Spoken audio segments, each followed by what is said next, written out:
Aloha, and welcome to Figments, the Power of Imagination on ThinkTech Hawaii. This is my umpty-umpth episode in whatever season. A lot, more than 50 overall.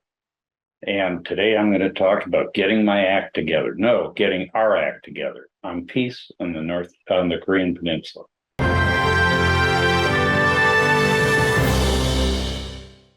So I didn't bury the lead. That's what we're going to talk about. First, I have to mention a hot topic, ChatGPT. Everybody's chatting about ChatGPT. I tried it. I couldn't resist. I wasn't impressed. I'm sure that gives the originators pause. But here's what I did. I asked it to write a story about me because I'm me, right? It was less than 60% accurate. Now, the name Leaf, when you're writing about a military person, because awards have oak leaves and other things, and you got major's leaves and whatever. But regardless of how I set up the story, set up the request, 60% accurate. So you might try that for yourself, or you could use my name, but I know how inaccurate it is. That tells me that it's an answer, a partial solution, not the answer. All right. So I'm going to talk about Korea again. Why, you say? Well, it's important to me. But let me expand on that because I think the why will provide the rationale for what I suggest, and it will help answer the yeah buts. The yeah buts. When I propose a solution to the Korean problem, as I have for many years, including in my Peace Writer Prize-winning paper, an urgently practical approach to the Korean Peninsula, always the naysayers, those wedded to conventional wisdom, will say, yeah, but this, and yeah, but that, and yeah, but denuclearization, yeah, but North Korea can't be trusted, and yeah, but whatever. So let me give you the why of my interest in both nuclear war and Korea, starting with Korea. My history with the Korean Peninsula started on August 25th, 1978. Yeah, that's a long time ago. As a young Air Force pilot, I landed at Osan Air Base and began a 19-month journey into understanding, or at least appreciating, Korea in a very different time, dirt roads time, hard scrabble, poor dictatorship time, and a time filled with crises. I was in the ROK when President Park Chung-hee was murdered. We had several other incidents and provocations throughout the time. It was still under martial law, as I recall. And I did that for 19 months. And then, after that experience, I stayed connected to Korea through my military life. I next went to Okinawa, Japan. We went to fly exercises over Korea, and I was even in South Korea in 1983, August 31st, September 1st, when the Korean airliner was shot down by the Soviet Union, and then went to Misawa and provided air defense alert to protect the search effort. So it's kind of in my soul. I mean, there's really no other way to say it. And that has given me an appreciation of the precarious situation on the peninsula that has existed for 70 years. More, and in fact, the war ended. It didn't end. The armistice that was signed that paused armed conflict 70 years ago this coming July 27th, 1953. I was about 11 months old. I've said that before, but this is personal to me. And if you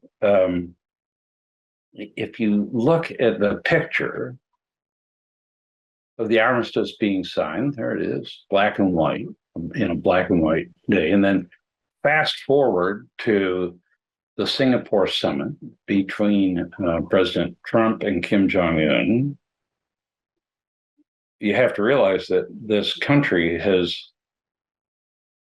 been at war, both sides of the DMZ, for that entire time, that spanned the stark black and white image to the colorful pageantry that we saw in Singapore. How can that be? Now, the rest of my military life and my civilian life, working as a senior civilian in the Defense Department at the Asia Pacific Center for Security Studies, were still intertwined with Korea. Throughout that time, they're still at war. The armistice wasn't a peace agreement. It was a cessation of hostilities with a peace agreement promised to follow. How can that be? How can that be? Let's just say we halted the fighting 70 years ago, this coming July, and we haven't finished the deal yet. I'm incredulous, appalled, agog, agape, aghast, all of those things. How can that be? And just from a philosophical basis, the failure to end a conflict is troubling. But it's even more troubling in the nuclear context. And I got to tell you, this pisses me off. There's no other way to say it, folks. I'm sorry if you're, no, I'm not sorry, because it does. We haven't ended the conflict, and it has brought us to a nuclear precipice. Why do I care about nuclear war? It's unthinkable. Yeah, but they might say, nuclear war is unthinkable. Not to me. I've been thinking about nuclear war for a long time. As a young 24-year-old second lieutenant F-4 pilot at Holloman Air Force Base, New Mexico, newly minted, one of the very first things I did was certify a nuke strike line. What does that mean? I spent 2 weeks of intensive preparation to explain with my backseater in the F-4 and exactly how I would take a single B-61 nuclear weapon into Warsaw Pact and attack a target as part of a broader strike plan. Now, think about that. 24 years old, nuclear holocaust, and I'm part of it. By the way, it was almost certainly a suicide mission, so there's that little bit of psychology to get past. That was unthinkable, but I had to think about it. I had to think about it practically, and I had to make a credible case to my wing commander that I could do it. And I did. Years later, as a wing commander, I had a mission at one of the bases where I was wing commander of storing and protecting nuclear weapons. I can't go into any detail, but that reconnected me with the nuclear enterprise in our national security construct. And it's sort of like combat experience. If you haven't done it, you don't know. So all you yeah, but folks, if you haven't done it, here's an idea: shut up and listen. Okay, I'm sorry, I'm pretty aggressive about this, but you got to be aggressive to solve problems. You don't know how exacting the requirements are. And if you haven't thought about you personally delivering a nuclear weapon, you have no idea of the gravity of every element of that whole matrix. So I did that. Frankly, of all the things I did, including combat operations as a wing commander, the most demanding, the most difficult to get right was nuclear surety, the assurance that we would protect and store safely our nuclear weapons, and rightly so. Several years after that, I became the vice commander of Air Force Space Command, which at that time had oversight of the nation's land-based intercontinental ballistic missiles with what? Nuclear weapons. So once again, I'm not thinking about nuclear weapons in the abstract. I've got to think about them in the practical. How do we protect them? What do we do if the time comes? If the unthinkable becomes reality, what do we do? And by the way, I've got to do it. I went from that job to the deputy commander, and for 2 glorious weeks, the acting commander of U.S. Pacific Command. And again, can't go into detail, but there are unique responsibilities for national decision-making at the strategic level that reinforce how serious this is. So to me, the unthinkable is very thinkable. This shit is real. The threat is real. Nuclear war and the concept is real to me. If that troubles you, well, find an alternate universe and live in that, because the threat is here now. The way people look at the threat currently, they think about Russia, Ukraine, it could escalate. Yeah, in theory, it could. China, Taiwan, US, that could turn into a nuclear scenario. I agree. I certainly hope not. Do anything I could to prevent that from happening. But what about North Korea? Back to my connection with the Korean Peninsula and with nuclear warfare. What about Korea? Is that threat real? We tend to look at Kim Jong-un and his predecessors and the entire population of North Korea, frankly, we look at as cartoon characters with their parades and cartoons and propaganda and ridiculous myths about their rulers, so many holes in one or whatever it is.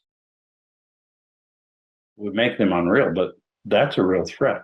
They have the capabilities to strike much of the US and many other places. They do. They have the missiles, and they've shown it. They have the inventory of missiles shown at a recent parade.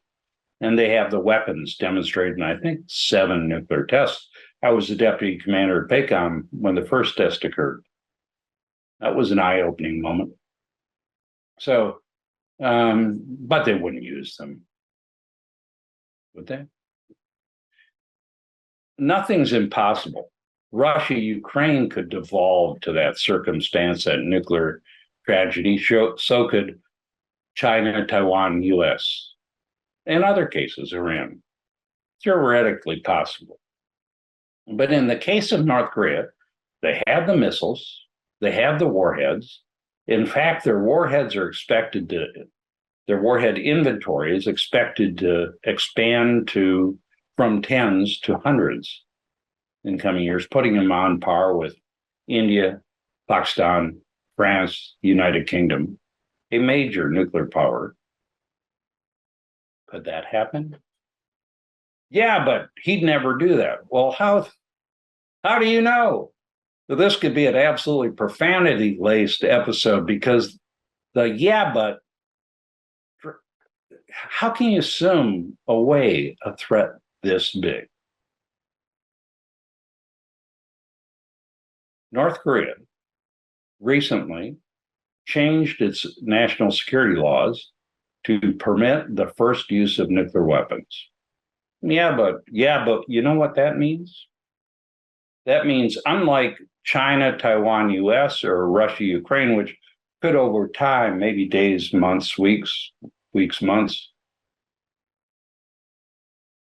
devolve to the worst of all cases. One bad decision in Pyongyang today, tomorrow, next month, whenever, could change the global landscape in ways we don't even want to imagine. I don't want to imagine, but we have to think about the unthinkable. And there have been strategies. So I assail this circumstance that we're in, where we are on a precipice, maybe not right at the edge, but close enough that we could trip and fall. It's not like we haven't tried to address the problem. We've had different strategies for dealing with North Korea. During the Cold War, frankly, it was containment. It was one of a multitude of Cold War problems, and we tried to avoid the war starting again. I was part of that as a young pilot at Osan Air Base. and we tried to just hem them in. Succeeded. But when the Soviet Union dissolved, we went to a strategy of denuclearization, a strategy with many facets, by the way. And the facets included, under the Clinton administration, rapprochement and negotiation with the North. Under George W. Bush, we did confrontation and negotiation. Under President Obama, we did strategic patience. Trump did symmetry preceded by direct confrontation. And now it seems we've returned to strategic patience, almost neglect by the Biden administration. And I don't say that in a pejorative because he's got a lot on his plate, but we're not paying much attention to North Korea. And yet they are a clear and present and immediate nuclear threat. Dude, we got to fix that. And there's a way. Before we get to that way, let's talk about the next episode on Figments, the Power of Imagination, which will come up on March 29th. And the episode will be about, well, I don't know yet, because I kind of wing it, because I got a lot going on. I'm writing an op-ed for a major media outlet, and I'm doing this and doing that. So who knows? It'll be good, I promise. Maybe I'll get lucky and I'll have a lady named Christine Ahn, the executive director of Women Cross DMZ, a peace group about Korea. I've recently met her, and she and her organization steered me to what I'm going to talk about next. And it's eye-opening and encouraging and gives me hope. So here's the dealio. All of the things I described earlier, containment, denuclearization via engagement, rapprochement, cajoling, all the strategies have failed. We've gotten nowhere. 70 years after the signing of the armistice, we're not in the same place. We're not stuck. We're sliding into a potential nuclear abyss. There was a paper from the Institute for Public Policy, and I discussed this briefly on a recent episode, that suggested that's all because for the last 30 years, since the collapse of the Soviet Union, we focused on denuclearization. And this paper, written by people I really respect, I do not respect this paper, I respect the authors, suggests that, well, if we focused on human rights, we could fix it. Dudes, I am all for human rights in North Korea. One of the reasons unmentioned thus far for my obsession with the Korean Peninsula is the plight of the North Korean people. It's tragic. It's decades long. It keeps me awake at night. But this paper, called a new strategy for a national strategy for countering North Korea, I had to look at my notes, suggests that if we transition to an information and influence campaign that focused on human rights, we could foment so much unhappiness in the North Korean people that they would rise up, we'd get regime change, and then we'd be able to denuclearize North Korea. I'm trying to keep a straight face, and I'm pretty sure it's not working. Are you kidding me? For over 70 years, the Kim regime has ruled North Korea through the Cold War and containment, through the collapse of the Soviet Union and the privation that followed when they lost their sponsor state, through pandemic, through famine, through starvation. Do we think that information and influence operations are going to topple the House of Kim?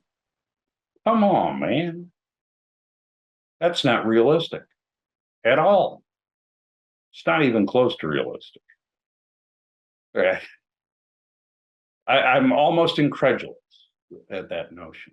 But it's as much a fantasy as all the other thoughts that we could, through transactional negotiation, transactional diplomacy, keep making deals with a counterpart, with North Korea, that's proved impossible to deal with to some degree, and solve this problem.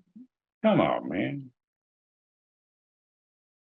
We need something else. We need the force of law. And that's where the Peace on the Korean Peninsula Act comes in.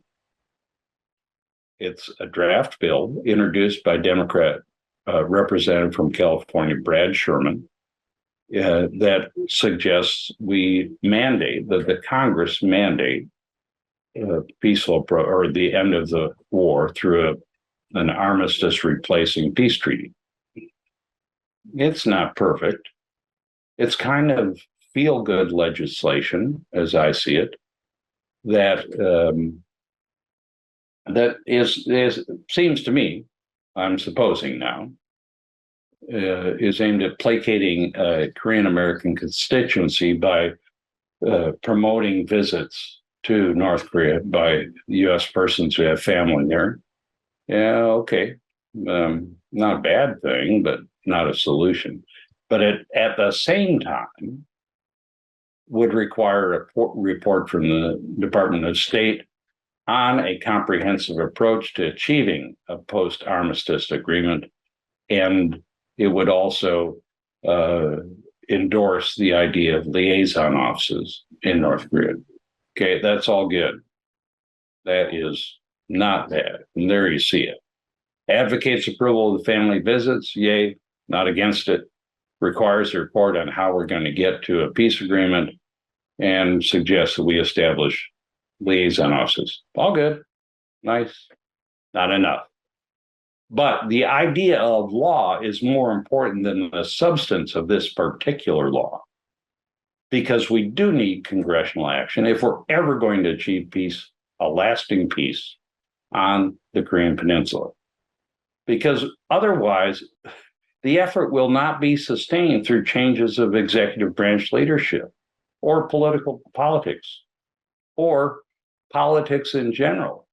We showed the images of the armistice and of the Trump-Kim summit, but the closest time we really came to solving this was during the agreed framework in the mid-90s. And that agreement had the potential to work, but we had a president from one party and a Congress from the other, and the Congress would not fund our obligations under the signed agreement.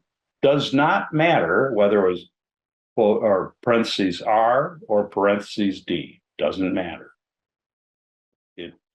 We have to have law that gets us through this, that makes our government pursue an end of war agreement to replace the armistice. If the war is not over, we will never get to denuclearization, and we will never create conditions to allow improvement of the human condition. It's not just human rights, it's little things like food in North Korea. We need a law to do this. Now, the Peace on the Korean Peninsula Act, as reintroduced on March 1st, has a total of 20 sponsors, one Republican out of 435 at last count, if I remember my political science undergraduate education. So it's not a fast track legislation. We've got to do better than that. You probably don't even know that it was out there. Go back to your favorite news outlet for March 2nd, see what was on the front page, and then lament that this effort to make peace and avert nuclear conflict was uninteresting in the U.S. It got a little bit of mention in South Korea, but not here. Come on, man. All the Yabets say this is impossible anyway. Well, shouldn't we at least be trying to avoid nuclear war? What's in it for Kim, they might ask, for Kim Jong-un, the dictator of North Korea?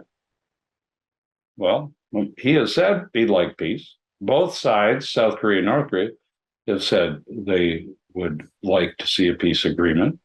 It would enable the economic advancement that he's asked for. For us, for the United States, it would enable a transition to a different paradigm where we could actually talk and work towards improvement in human rights and the process of denuclearization. And for South Korea, well, there's obvious benefit to get to peace. And that doesn't matter, not to get too arcane, but the armistice was signed by the US-led United Nations Command. North Korean the Korean People's Army, as the North Korean Army is called, and the Chinese volunteers, tongue-in-cheek reference to the ex officio, I think is the right way to put it, Chinese army that entered the conflict. So the U.S. can kind of do this arbitrarily if the politics and the vibrant democracy of South Korea are such that they're not cool with it. All right, let's deal with it and get an agreement. The beauty of the law is that it's law, but the limitation is that it's not specific enough. There should be more in it that tells the executive branch what it must do. The negotiations should include other references like normalizing the post-armistice maritime boundaries for North Korea, particularly on the West Coast, because they're an aberration and they're not right. This would benefit North Korea, but it would make the U.S. consistent in its commitment to rule of law. And it can be done. The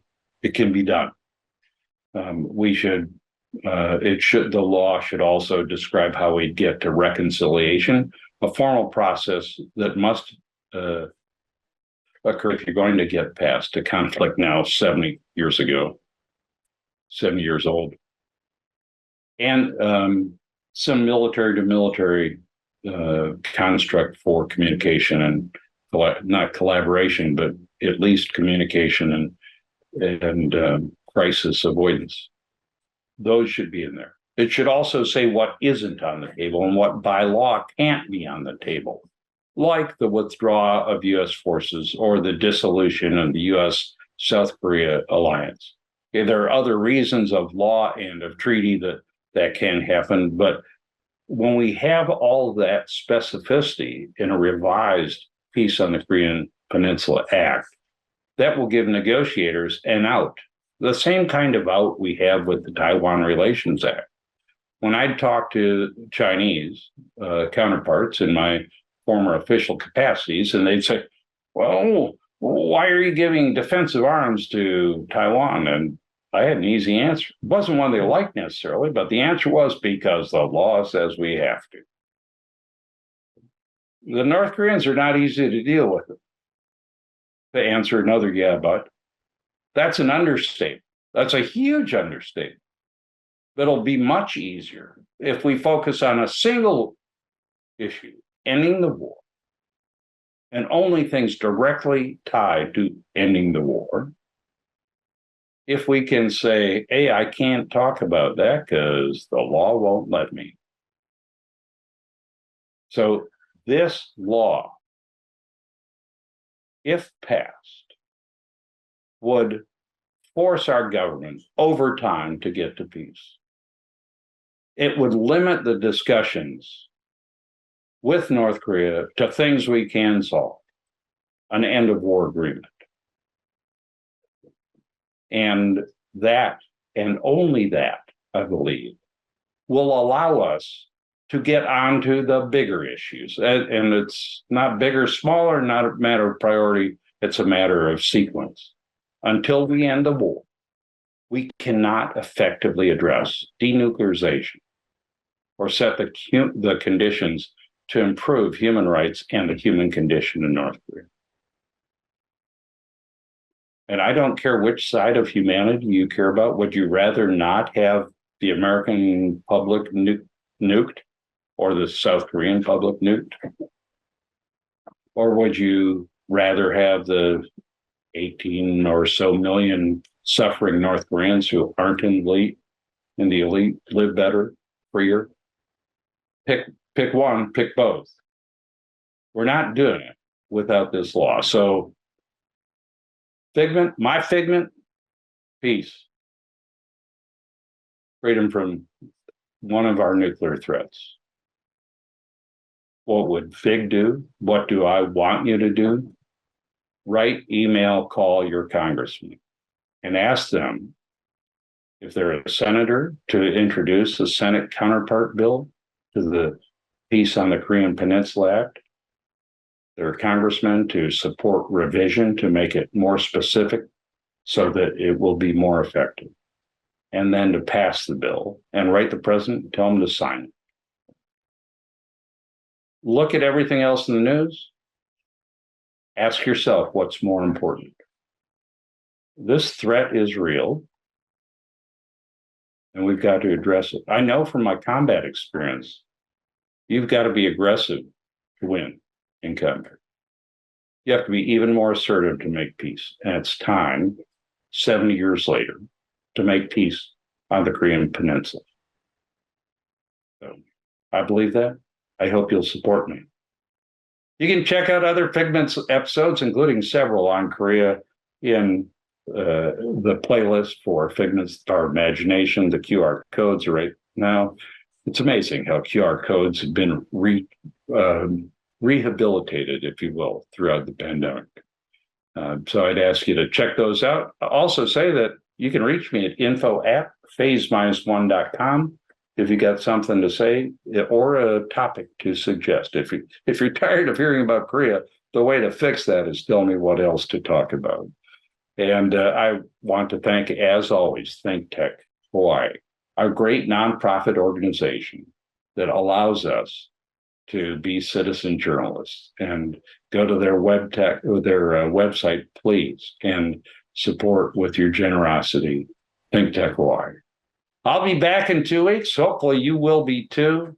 Until then, aloha.